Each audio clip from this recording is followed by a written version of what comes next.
Hello and welcome. This is TV1 News. I'm Maricela Kelaton.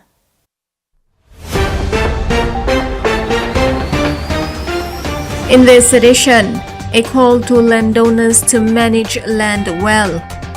Guns concerns still remain. And 258,000 kina raised to support Team PNG.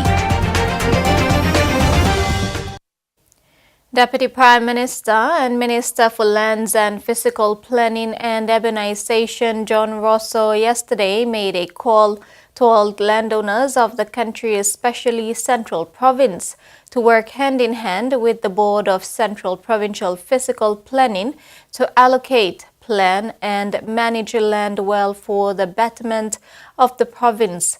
As time passes by, people will start moving into the boundaries of Central Province due to space in the city. According to the World Population Review, the current metro area population of Port Moresby in 2025 is 432,000, a 2.86% increase from 2024. During the swearing-in ceremony of new members for the Central Provincial Physical Planning Board yesterday, Deputy Prime Minister and Minister for Lands and Physical Planning and Urbanization, John Rosso, advised landowners all over the country to work together with the government and Provincial Physical Planning Board for the betterment of provinces. I need to work with you guys to ensure that your land is managed properly, utilized properly, and utilized for business properly, so that you player can benefit with this like ground blue player. And legally advise me to talk to you players. So it is critical, this board is critical, the planning, physical planning, and the land board is critical to ensure that Central Province looks after its land and works with the lands department to achieve its visions. Rosso emphasized on the land management for Central Province. He said that as time passes by, people will start moving into the boundaries of Central Province due to space in the city, and authorities need to act now. People will say, you may put a boundary, you may stop him, kind something or something. But development will come. Population will grow. We are a big population from 2 million, 3 million 30 years ago. We have now fast outpaced our development agendas because the population boom and growth. The country has boomed. People will move to Central Province. There is no stopping it. They will move, but it is up to you to harness, manage and utilize that and plan your suburbs and developments properly. So when people come, it is planned properly. You don't have sprouting settlements, you don't have sprouting unplanned areas. You have agricultural developments, industrial development, you have urban developments, working closely and harness that and utilize it for the benefit of Central Province. Central Provincial member Rufina Peter took note of the advice of Minister Rosso and confirmed their engagement with landowners. She asked for support and provide ongoing resourcing for the new Physical Planning Board to operate effectively. We kindly ask for your support to expedite this appointment and provide the ongoing resources for both boards to operate effectively. Jasmine Erjak, TV1 News. The Central Provincial Government signed a Memorandum of Understanding with the Gubini Land Group Incorporated at Sabusa to establish the Central Province seat of government recently. Central Provincial member Rufina Peter, during the swearing-in ceremony yesterday, took the time to request for the support of the Lands Department and Physical Planning to facilitate land mobilization and formalization for this purpose. Discussions, negotiations with the Gubini landowners, ILG, and they have agreed. We have recently, I think 2 weeks ago, signed an MOU with them for the use of some of their land, that area within the vicinity, to actually host, I think for the first time, provincial government hosting the independence celebrations. This being the 50th independence anniversary, we would like to celebrate that. Well, it will be in the districts, but the provincial government will host on the 16th of September the 50th Independence Anniversary celebrations in Sabusa. Minister for Coffee William Bando and Provincial Member for Southern Highlands William Powie have signed a Memorandum of Agreement to partner with Coffee Industry Corporation to roll out a coffee program in the province. The partnership will see to the establishment of 20 wet bean factories throughout the province and a dry coffee bean factory in Kaupena in the Mbongo district. The signing took place during the launch of the coffee seedling distribution in Mendi. Coffee has been a major economic activity for the people of Southern Islands for many years until coffee price declined in 2023, forcing people to abandon coffee and turn crops that would earn fast cash like peanuts and bananas. On Thursday, May 22, 2025, Minister for Coffee William Bando signed a Memorandum of Agreement with Provincial Member William Powie to roll out a coffee program in the province. Governor Plohela signed finish. Thank you, Governor Plohela. You signed one that Mipla. Thank you, through Governor Plohela. I'm signing 6 wet mill factory. Wet mill have cost 8 or 900,000 one factory. Dry mill Amas. Dry mill and big I think 3 or 4 million kina one factory. So Governor Plohela, I'm signing 6 wet mill, now 1 dry mill factory. Governor of Southern Highlands, I may sign him today, 20 wet mill factory, na 1 dry mill factory.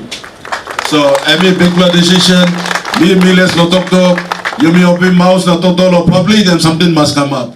It was revealed during the launching that the province has the potential to generate 13.8 billion kina annually from coffee production. Powie says this is the way to go if coffee is to put money into pockets of the people. Southern provincial government will fund this hardworking man. Whether you vote no man or you no vote, don't worry. That way, provincial government will not spend time on giving money to anybody. Tom, Dick and Harry, give him no money, hard work, now make him you take destiny. This is the way people like loan symbol here. With coffee, you may not go wrong, also potato, you may go wrong, now me explain here. The concept is the same. You become a member of parliament, no member, people following you. You make him all come up man-married by giving them financial destiny. Powie encouraged provincial members of parliament to partner with the provincial government and create an enabling environment for their people so they can actively participate in the program. I am saying, members supporting you want them coffee seats. I mean, building coffee factory play you. Why can't you go work and put in money in your pocket play you and come up through man?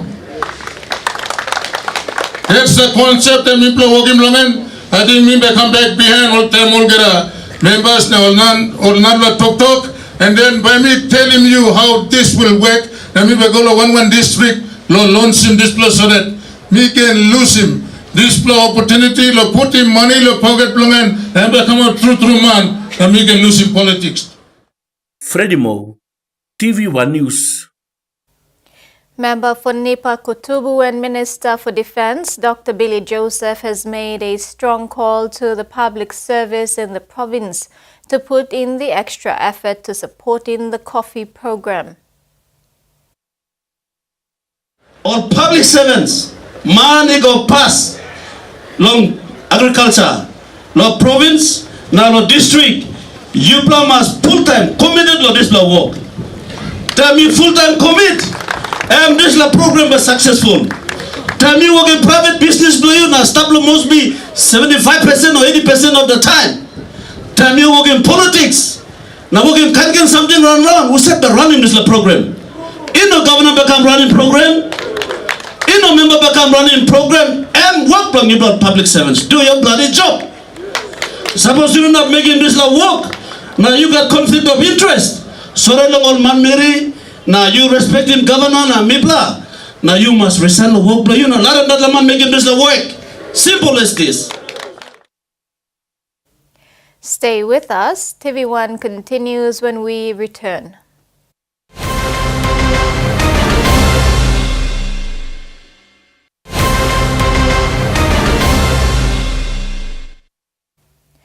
Welcome back. Reducing gun violence in Papua New Guinea and tackling the significant numbers of illicit firearms and ammunition circulating within the country, especially in the Highlands region, remains challenging. Assistant Police Commissioner Operations Julius Tassion told the Special Parliamentary Committee on the 2022 general elections this week that it may not be possible to retrieve all the guns in circulation before the next general elections. During a one-day public hearing conducted by the Special Parliamentary Committee on 2022 general elections this week, representatives of the Royal Papua New Guinea Constabulary highlighted the availability of illicit firearms and ammunition circulating in areas in the Highlands region. Assistant Police Commissioner Operations says the police, together with the Papua New Guinea Defence Force, have been working with local leaders from the provincial government level all the way to the village level to retrieve these weapons, both factory and homemade. No, sir, we've tried. We've tried going in, trying to retrieve those weapons. Most times we face resistance by the locals. Like the Commander PNG said, sometimes we face, repercussions.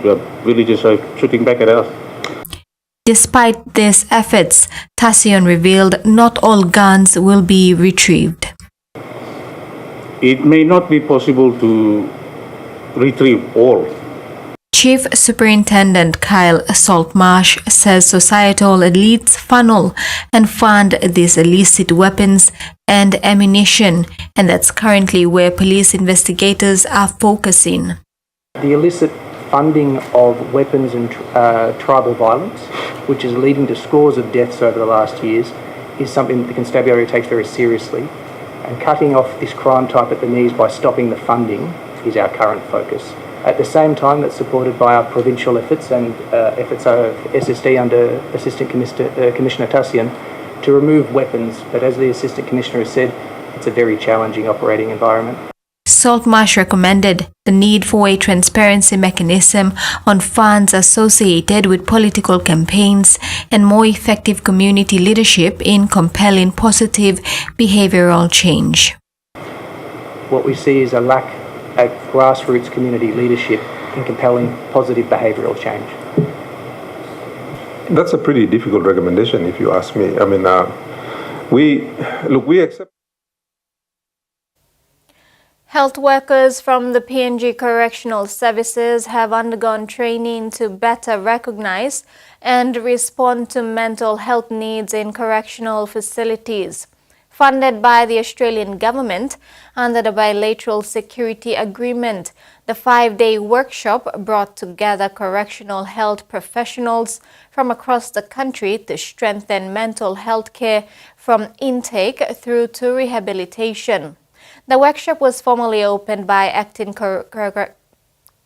Correctional Services Commissioner Bernard Nepo and Councillor for Law and Justice at the Australian High Commission, Tessa Plukan.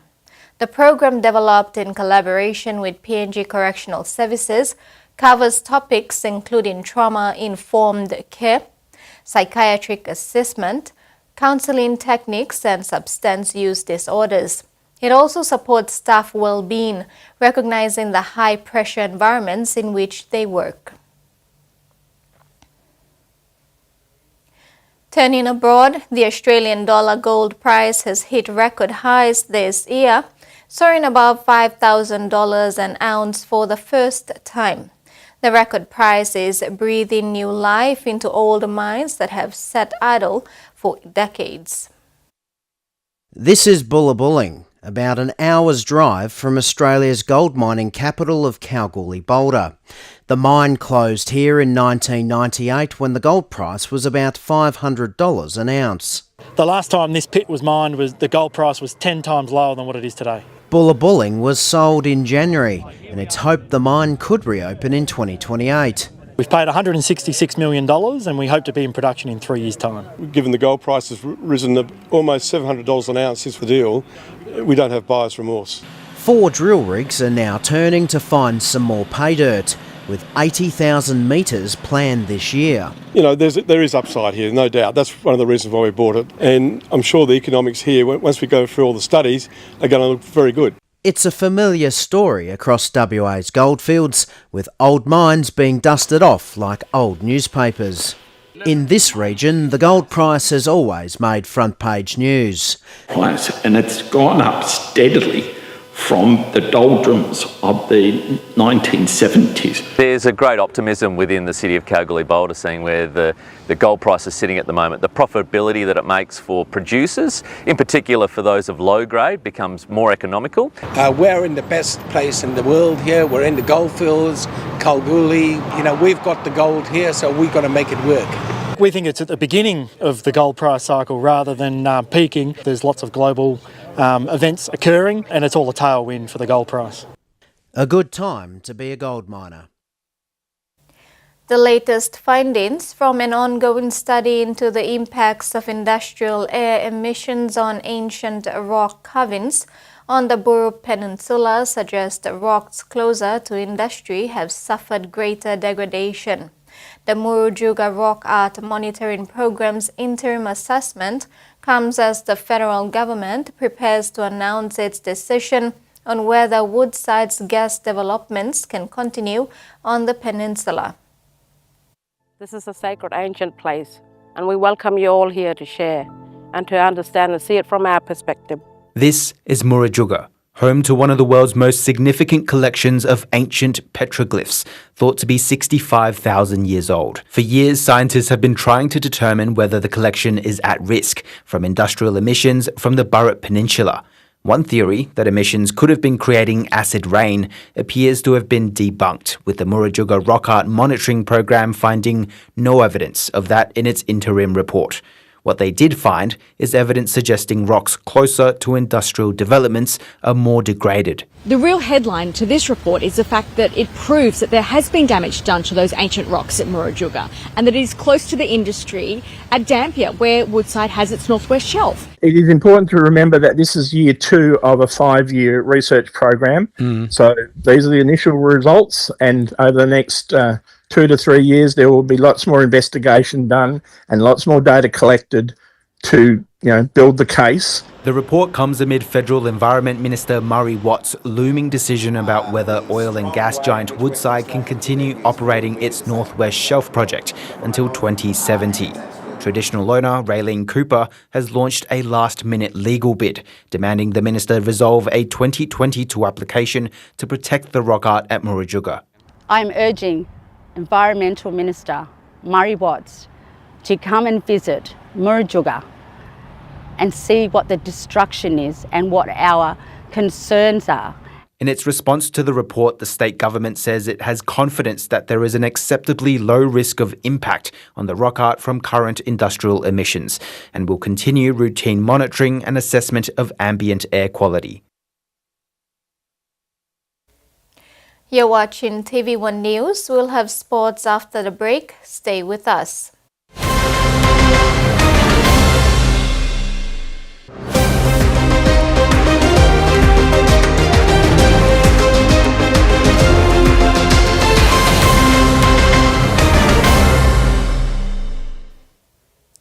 Thanks for staying with us. The Trukai Fun Run auction was held yesterday in the presence of business communities, sponsors and dignitaries who rallied together in support for Team PNG. An impressive 258,000 kina was raised for Team PNG. This highly anticipated auction serves as a crucial fundraising prelude to the annual Trukai Fun Run event. This year's Fun Run carries the inspiring theme Running Through History, an emotional reflection on Papua New Guinea's 50-year journey of independence. The theme shines a spotlight on the unifying power of sport, celebrating its growth and development as a force that brings communities together. A total of 17,000 worth of Fun Run t-shirts were sold. All proceeds generated from the auction will be channeled directly towards funding Team PNG's participation in the upcoming 2025 Pacific Minigames in Palau, scheduled from June 29th to July 9th. This financial boost will be instrumental in ensuring Papua New Guinea athletes have the resources they need to compete at their best on the international stage. The Papua New Guinea Olympic Committee and Trukai Industries, the driving forces behind the Trukai Fun Run, expressed their profound gratitude to the Port Moresby business communities for their unwavering commitment to Team PNG. Team PNG extended their thanks to the numerous government entities, business houses, and individuals that demonstrated remarkable generosity by attending and bidding at the auction. Rex Litter, TVWAN Sports. Para-badminton underage shuttle time program has conducted a successful workshop today at the Sir John Guy Stadium in Port Moresby. The workshop started with a theory and concluded with practical sessions. The shuttle time provides free resources, training and equipment to teachers, enabling them to deliver fun and safe badminton activities in schools and communities, especially with children living with intellectual disability. Jenny Sike, the national coach for para-badminton, said the workshop gives teachers the training and understanding of para-badminton so that they can get the knowledge to their schools and implement with students living with intellectual disability and promote social inclusiveness. Over 20 school teachers and community members attended the workshop today. We are able to play the sport. So we're training many coaches as a pathway right into the communities to recruit as many grassroots coaches as we can to involve a lot of people with intellectual disabilities to know what badminton is and to be able to play badminton and to be able to also take part in competitions. That's the sports segment. We'll now have the weather forecast.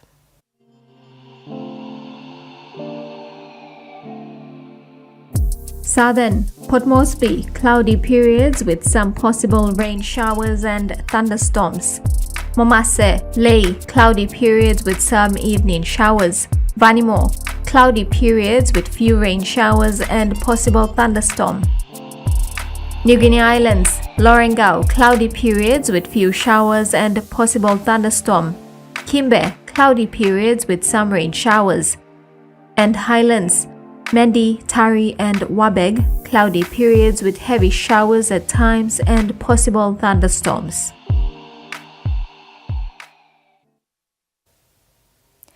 That ends this edition of TV1 News. Have a pleasant evening. Bye for now.